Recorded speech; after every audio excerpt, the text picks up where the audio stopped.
Is religion dangerous? A lot of people will say that religion divides people, religion is about conquering people, and African spirituality actually is about unity.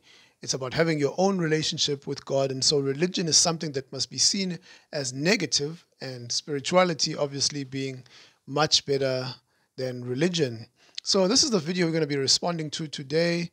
It comes from Utatu Khadebe, who is the founder and leader of the Revelation Church.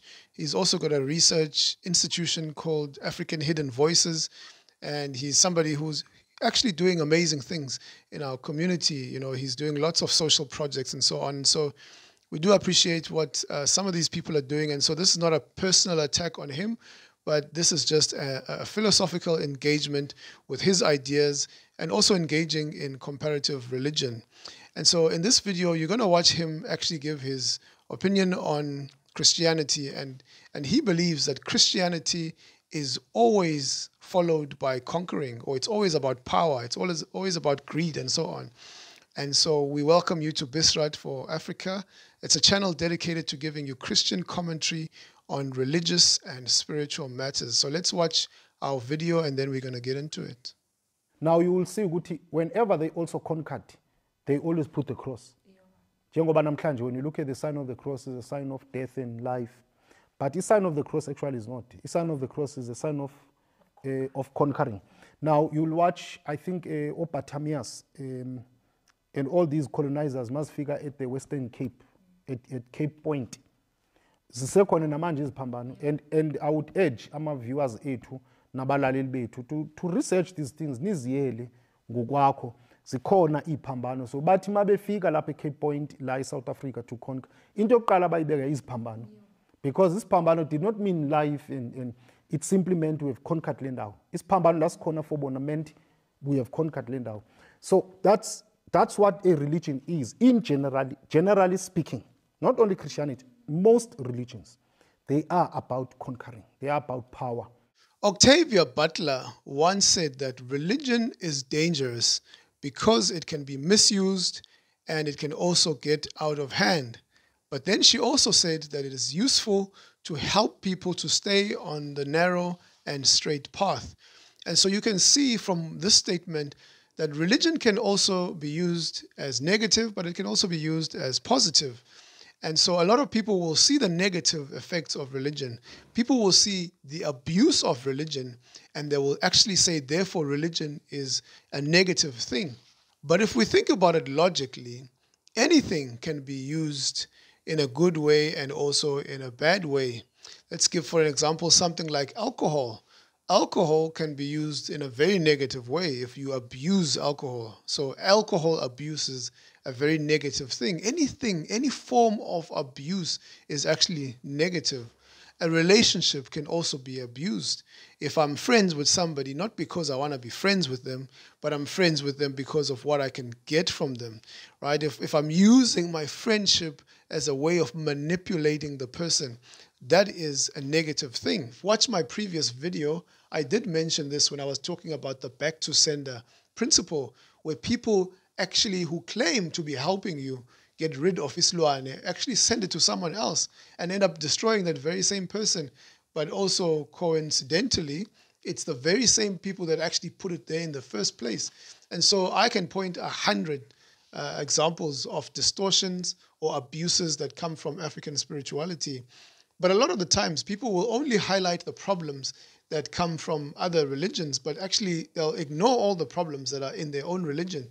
And if we look carefully, we can see that the very same thing that you're accusing Christianity or religion of is actually the very same thing that is a problem in your belief system as well. Now, if we come back to the Bible, there's nowhere in the Bible where Christians are told or encouraged to follow some form of religion, right? So Jesus never invites people to come to religion, but he always invites them to a relationship with the Father. He says, love the Lord your God, love the Lord your God with all your heart, with all your mind, and all your strength, right? It's an invitation to love. And then he says, love your neighbor as yourself. It's an invitation to love, right? He's not calling us to rituals and all those sort of things. But the only verse in the Bible that actually talks about religion comes from James chapter 1, verse 27, where James says, right? If you want to be considered as a religious person, like he's not saying be a religious person, but if you claim or want to be religious, then he says the only religion that the Father accepts as pure is to love the orphan, is to care for the widow, and to keep yourself pure from the world. And so you can see from this example that James gives that this is actually positive religion. This is religion that is good, because to care for people is a good thing. To care for the vulnerable is a very good thing, and to keep yourself from corruption. And so you can see a positive example of religion. And so we cannot dismiss even religion as a negative thing, because there's different forms of religion. There's the abuse, but there's also the pure, which James speaks about. But what about Jesus Christ? Did Jesus Christ come to establish a religion? Absolutely not. If you look at the Gospels, or if you read the Bible, you'll see Jesus always clashing with people who consider themselves as religious. Right? He's always fighting with the Pharisees. And you have to ask yourself, why is this person always fighting with the Pharisees? I mean, if he came to establish religion, the Pharisees were all about religion. They were all about cleansing, right? Does that ring a bell? Is that very familiar to African spirituality? They were all about ritual cleansing, right? If you've done something, if you've sinned, if you've done something maybe that's against the law, you've got to go, be ritually cleansed. If you're a leper, you've got to be ritually cleansed, and so on. And so they were all about actually trying to fix these things. But Jesus was always saying to them, woe unto you, Pharisees and scribes. He called them hypocrites, because you wash the outside of the cup, but then actually you leave the inside of the cup dirty. And then he says, actually, inside of you, there's wickedness and there is all this sort of evil that is there, but you're focusing so much on the rituals. You're focusing on, if I can just go to church, then I'm a good person, or I'm accepted by God. If I can just do this ritual, and it's very similar actually to African spirituality, if you think about it, because it's always about, let's cleanse the evil that comes from the outside, but actually it never really does anything to the evil that is inside of our hearts. And I spoke about this in my previous video. And so what Jesus Christ comes is not to establish a religion, but he comes to establish a relationship with the Father. He comes to restore our relationship with our neighbor. Because if you think about it, religion is always about the external. It's always about the external rituals. It's always about cleansing from the outside. And it's never actually coming from the inside, because life actually comes from the inside. Everything that you say, everything that you do, it comes from the inside. It's the overflow of the heart that makes the mouth speak. It's the overflow of the heart that makes your life actually to be what it is today.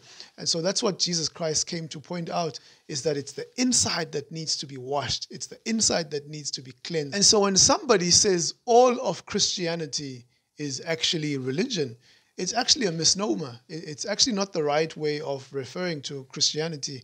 And I would even actually call it a strawman fallacy. Strawman fallacy is when you take a distorted version of what somebody believes or what somebody is saying, and you actually attack the false belief, so the abuse or the misrepresentation, and then you actually say, this is what this person believes, and you attack that as if it's all of what the person actually believes.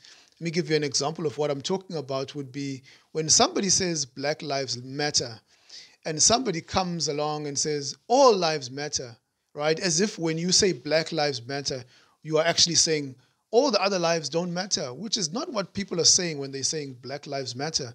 They're simply saying that actually it feels like Black lives don't matter. It feels like Black lives are sort of seen as lesser human, or the other lives are much better than the Black lives. And so when you're saying Black Lives Matter, you're not necessarily saying all the other lives don't matter. And so people then will look at that and actually say, no, what this person is saying is they're saying all the other lives don't matter. And so that's a misrepresentation. That's a strawman fallacy. And that's what a lot of people actually do with Christianity. They take the abuse and they say, this is what Christianity is. But actually, if you look at Christianity from the time of the Bible, for the first 300 years, you will actually not find Christianity being a religion of a so-called oppressor. You won't find Christianity being associated with an empire, right? It only goes to Rome, I guess, becoming a state religion only 300 years later.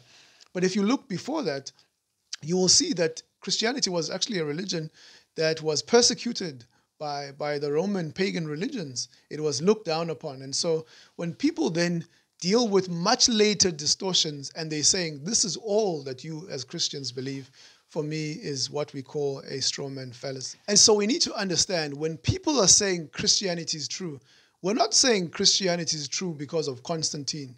We're not saying Christianity is true because of colonialism, but we're saying Christianity is true because of Jesus Christ. And so if you want to disprove the truthfulness of Christianity, you have to go to the Bible. You have to go to Jesus Christ. But if you're still going outside of that, if you are going to later distortions, because even today, man, I can tell you that Christianity is still being distorted even by Africans. And so it's possible for Christians to be bad representatives of Christ. And even African Christians can also do that. But really what we say when we're saying Christianity is true, we're saying the life that Jesus Christ lived, man, no other person in this world has ever lived like that. No one else has ever demonstrated who God is in the way that Jesus demonstrated God as well. If you go to Egyptian deities like Horus, Horus was all about becoming the king of Egypt. All the deities there, Osiris, Seth, and so on, those deities fought amongst each other for who's going to be the ruler of Egypt. But if you look at the life of Jesus, man, Jesus wasn't there for power. Even when Simon Peter picked up the sword to stab the other person, the officials, Jesus said, lay down the sword. And so you can see from the founder of Christianity that we are told to lay down the sword. We're not actually invited to try and take power or to dominate people. That's not Christianity. That is a distorted version of Christianity. And so when people are reacting to what people who have distorted Christianity have done, they actually still haven't responded or reacted to actual, genuine, pure Christianity. And so for me, it's important, if you want to disprove Christianity, you've got to come back to Jesus, because Christianity is true, not because of me, not because of the church, not because of Christians, but Christianity is true because of the person of Jesus Christ.